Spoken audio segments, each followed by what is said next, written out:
Ардчилсан намын үндэсний зөвлөлт хорооны хуралдаан өндөрлөө. Энэхүү хуралдаанаар 3 асуудлыг хэлсэн юм.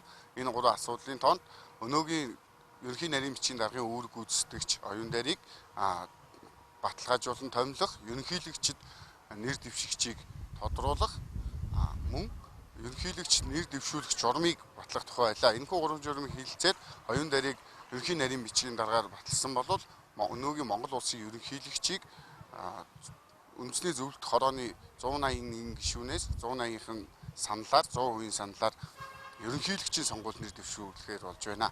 Энэ удаад одоогийн ерөнхийлөгчөөс өөр хүн нэр дэвшгээр өргөдөл өгсөнгүй.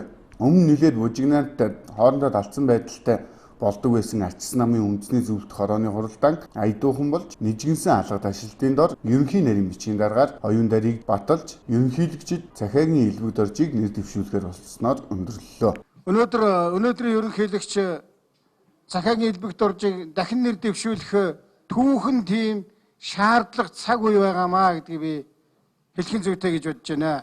Монгол Ардын намаас өнгөрсөн 7 хоногт ерөнхийлөгчийн сонгуульд улсын хурлын гишүүн Бат Эрдэнэийг сойхоруулсан бол өнөөдөр ардчилсан намын үндэсний зөвлөлт хорооны хуралдаан болж одоогийн ерөнхийлөгч элбэг доржийг хуралдаанд оролцсон 181 гишүүний 100% саналаар нэр дэвшүүлэх нь зүйтэй гэж үзлээ.